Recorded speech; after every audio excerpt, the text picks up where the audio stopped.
Sering. Mungkin teman-teman saya sering ketemu lah. Ada tipikal karyawan itu yang narsis, ada tipikal karyawan itu yang gimana ya, staff itu yang dikit-dikit kerjaannya mau ditahu lah gitu. Iya betul. Ya bagus sih kalau mau rekognisi, tapi kalau sampai bablas itu ya hati-hati. Jadi ada tipikal karyawan itu yang apa yang ada di atas meja difotoin semua. Ternyata ada sticky notes di situ ya. Sticky notes itu yang di tempat kerja kita tempel. Ternyata apa isinya? Kredensial ke aplikasi. Ini username password A, aplikasi A ini username password B, aplikasi B ini username password aplikasi C. Jadi hacker itu, aktor itu orang yang teliti ya. Mereka bisa mengintai customer targetnya melalui akun-akun sosial medianya. Dicari tuh meja kerjanya. Terus di zoom, ternyata ada akses ke aplikasi. Kenapa hacker bisa masuk ya? Ternyata karena ada orang internal yang tipikalnya yang modelnya seperti itu. Jadi nggak perlu. Ya, jadi tempat kerjanya rame, di atasnya ada kertas-kertas gitu. Numpuk gitu. Ternyata apa? Ternyata ada kredensial, ada dokumen-dokumen penting. Jadi kita terapkan yang namanya clean table ya. Udah bersih aja, nggak usah ada apa-apa. Cukup laptop aja sama secangkir kopi sudah cukup. Jadi upayakan semua pekerjaan itu ada di dalam perangkat. Dan jika memang dibutuhkan untuk ada printoutnya, ya printoutnya itu harus kita amankan, masukkan di dalam lemari. Hacker itu punya keahlian intelijen ya. Dia bisa tahu, oh staff-staff yang ada di organisasi ini ada staff dengan nama A, nama B, nama C. Dicari tahu itu akun sosmed. Facebooknya, Twitternya, Instagram. Dipelajari itu masing-masing fotonya. Ada enggak kemungkinan informasi yang bisa disalahgunakan. Itu human intelligence namanya. Kalau itu Pak kayak misalnya kebocoran, nanti pihak A mengklarifikasi, itu apakah masuk hukum itu? Ada kebocoran dan misalnya nih BSI kebocoran, ya. kan presidennya apa tuh klarifikasi nih, dia kita ada kebocoran bla bla bla gitu. Itu apakah masuk hukum juga? Di berita gitu. Ya itu bisa jadi dasar ya. Ya maksudnya ada saatnya memang kita speak up dan ada saatnya kita lebih memilih untuk diam. Kalau insidennya tidak fatal, ya sebisa mungkin informasi jangan sampai keluar, ditangani di internal. Tapi kalau yang kasus PSI dulu, kenapa dia lebih bilang kayak memaksakan kalau nggak bocor gitu? Itu yang susah, Seharusnya dia legowo. Inilah penyakitnya kita yang terjadi di Indonesia. Kita suka denial gitu. Sudah nyata-nyata itu data ada di deep web, kita masih denial. Itu nggak boleh. Seharusnya dia legowo mengatakan bahwa data kita bocor. Supaya apa? Supaya customernya harus lebih hati-hati lagi. Karena datanya udah bocor. Takutnya data saya disalahgunakan. Dari mana sumbernya? Dari bank yang sudah bocor tadi. Kan begitu. Jadi kita harus, ada saatnya memang dibutuhkan public speaking. Ada pendekatan persuasif ke masyarakat, mengedukasi. Dan ada waktunya kita selesaikan di internal ya. Tapi kalau posisinya sudah bocor seperti itu, ya mau nggak mau kita harus legowo. Tentu ada sanksi yang harus diterima. Pasti itu. Ada denda ya, yang harus dibayar pada negara, sudah pasti tuh. PDP. Nah, undang-undang yang mengatur terkait perlindungan data pribadi, ya kita harus legowo. Kita harus bayar sanksi, denda kepada negara dan harus mengklarifikasi kepada customer publik bahwa terjadi kebocoran. Dan bisa jadi mungkin ada kompensasi ke masyarakat yang merasa dirugikan atas kejadian itu.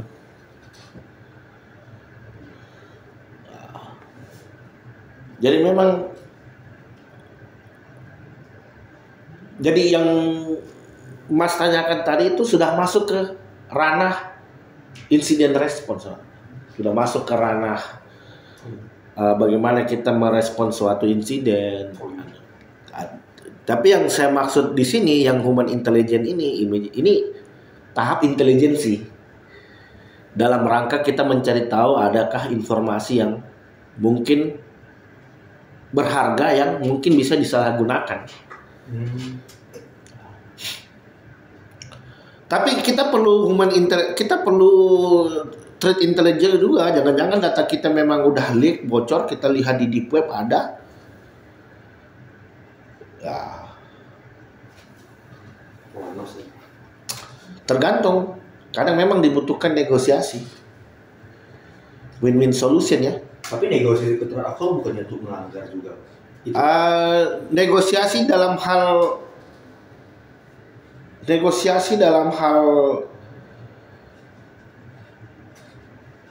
dalam rangka apa dulu? Ini kan dalam rangka menyelesaikan masalah. Kita udah bocor nih. Udah bocor. Sekarang pertanyaannya, kalau memang sudah tidak ada solusi, misalkan data ini memang tidak bisa dihapus nih. Mereka ngotot kan. Ya sudah, berarti kita harus logo untuk mengkonfirmasi. Tapi kalau memang ada itikat baik kita bisa selesaikan tanpa mungkin mengeluarkan biaya dan lain sebagainya ya. Kita cari-cari win solutionnya. Jadi security itu memang ya posisinya kita udah kalah kan. Kalau posisi udah kalah itu kan kita nggak mau impactnya akan menjadi lebih parah, betul tidak? Jadi kalau kita bisa minimalisir dampaknya, kita coba minimalisir. Kalau memang nggak bisa ya kita harus legowo menyampaikan seperti itu. Karena ini erat kaitannya dengan kepentingan orang banyak gitu.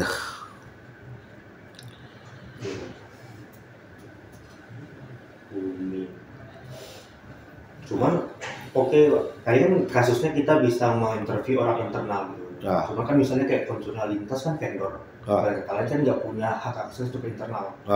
Nah itu gimana hukumnya Pak? Apakah hanya hacker aktornya doang atau bagaimana gitu? Karena ada capability ke internal gitu. Itu mainnya di regulasi tuh. Kita nggak bisa mengatur orang terlalu jauh, sudah. Jadi misalkan kayak vendor ya mau nggak mau ya kita mainnya lewat aturan. Karena beda manage manusia sama manage benda mati, beda. Manage benda mati itu ya kita terapkan security, firewall, selesai. Ya. Paling tidak kita udah bisa minimalisir lah kalau ada serangan ya. Tapi kalau manusianya agak susah diatur memang. Makanya kita mainnya lewat apa? Lewat kebijakan kontrak kerja. SOW-nya, scope of work-nya, NDA-nya, non-disclosure agreement-nya. Sampai sejauh mana nih? Jadi jadi hanya lewat regulasi kita bisa batasi. Misalkan dia pihak vendor, regulasinya sampai sejauh mana kita boleh intervensi, itu. Jadi seharusnya kalau kita melibatkan vendor di proses-proses yang memang membutuhkan intervensi dari internal ya, itu harus ada kontraknya. Apalagi kalau vendor ini ternyata menghandle core business. Kita harus punya. Jadi semua harus dibicarakan di kontrak. Misalkan begini contohnya. Saya pakai aplikasi dari vendor di perusahaan. Ternyata aplikasi itu menghandle core business. Seiring berjalannya waktu, aplikasinya masih kita pakai, vendornya bangkrut. Aplikasinya masih kita pakai. Berarti apa? Berarti kan kita udah nggak dapat lagi update security. Itu bagaimana kontrak kerjanya? Masa putus hubungan begitu saja? Berarti ini udah nggak bisa diperbarui, udah nggak bisa di-maintain. Makanya kita harus pikirkan kontraknya dari awal. Misalkan kalau terjadi permasalahan sengketa, salah satu dari vendor ini ternyata dia gulung tikar misalnya. Mau ndak source code aplikasi yang kita kelola? Mau ndak mereka? Itu harus siap dibicarakan. Jadi memang ada pendekatannya sendiri dia kalau vendor ini.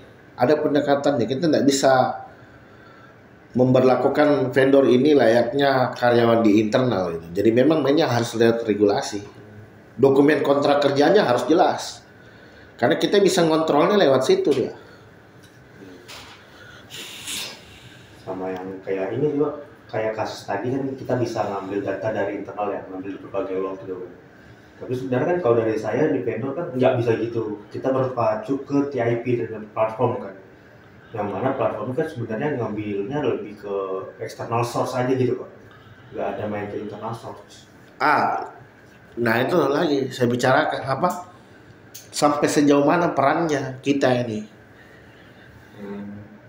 Kalau memang ya, kalau saya kembalikan lagi, misalkan begini, kalau ternyata dari pihak vendor kita diberi batasan, kita cuma mengakses informasi yang ternyata bisa kita dapat juga lewat publik. Ya kita sampaikan konsekuensinya nanti. Kalau kita tidak bisa akses datanya sampai ke internal, Pak, mohon maaf. Kalau ternyata terjadi insiden di area itu bukan tanggung jawab kami karena kita tidak tahu datanya. Nah, ya, itu kita kayak gini juga. Jadi kayak kalau yang kasus internal Bapak tadi itu kita malahan ke digital forensik. Digital forensik. Jangan mempertanggungjawabkan sesuatu yang Anda sendiri tidak tahu gitu loh. Iya. Bagaimana Anda mempertanggungjawabkan sesuatu sementara Anda tidak masuk domainnya sampai ke sana? Terkadang kita kena yang gitu-gitu tuh user. Apalagi TI kan masih belum umum ya di Indonesia ya. Ya. Jadi kayak agak bingung juga dengan menjelaskan.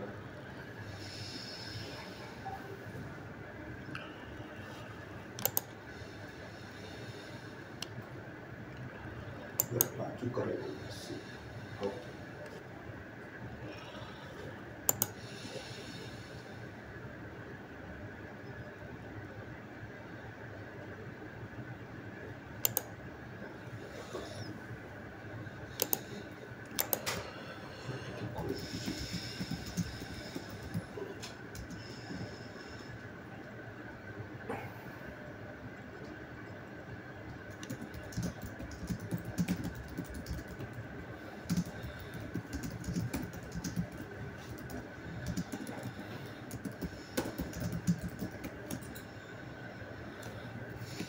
Oke.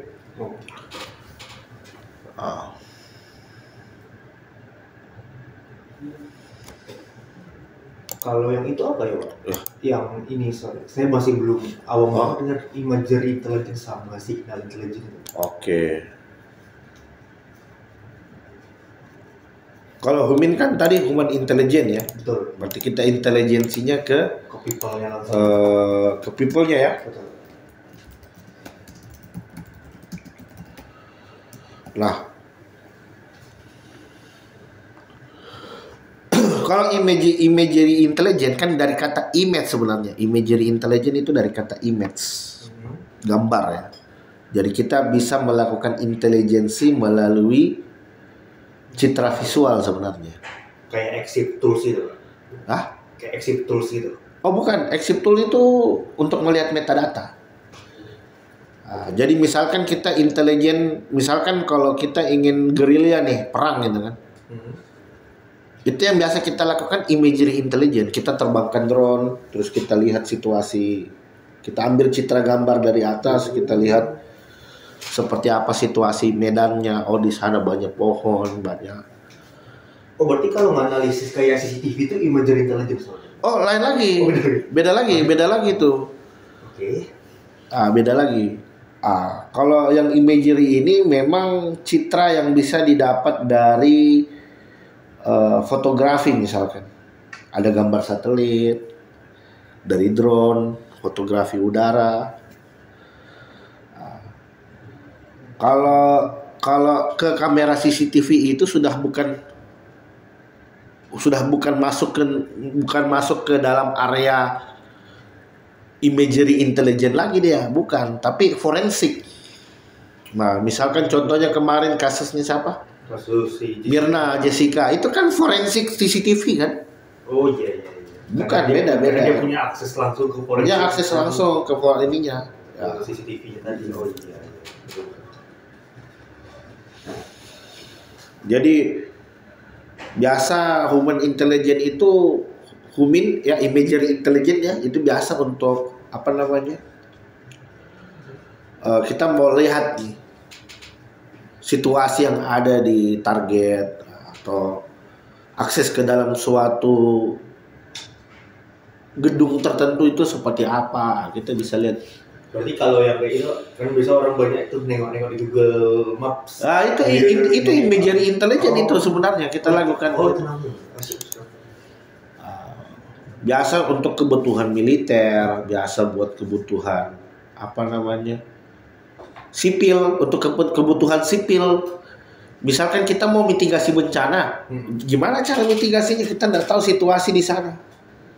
Oh, di sana ada gedung. Oh, kita bisa mitigasinya nanti lewat jalur A, jalur B, jalur A itu. Oh, jadi kayak penentuan dari rencana kita. Oh, ini robot. Kalau signalnya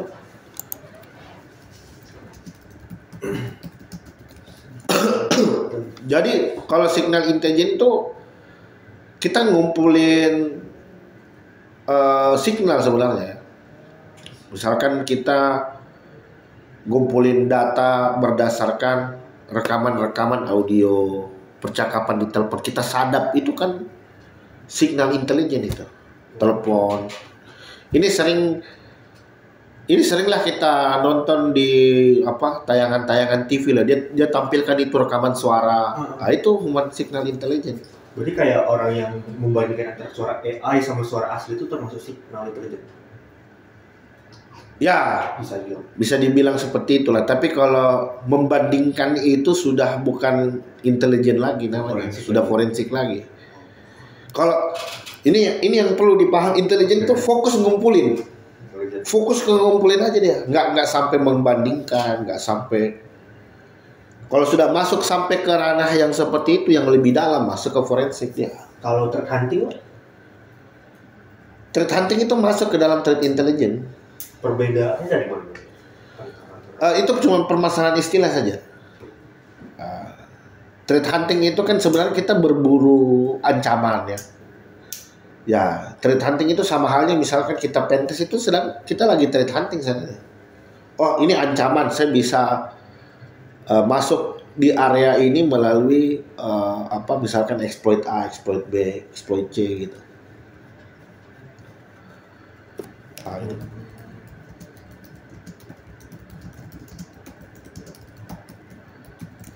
Jadi kalau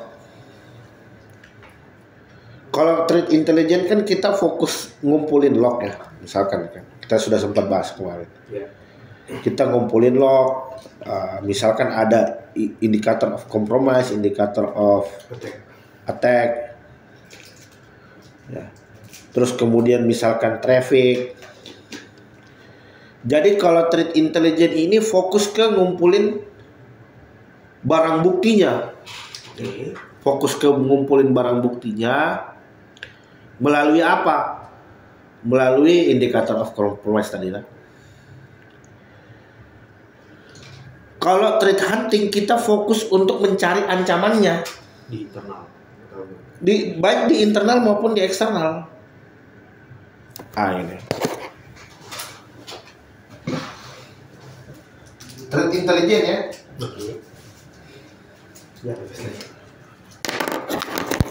Kalau threat intelligence itu fokus ke sumber, source ya.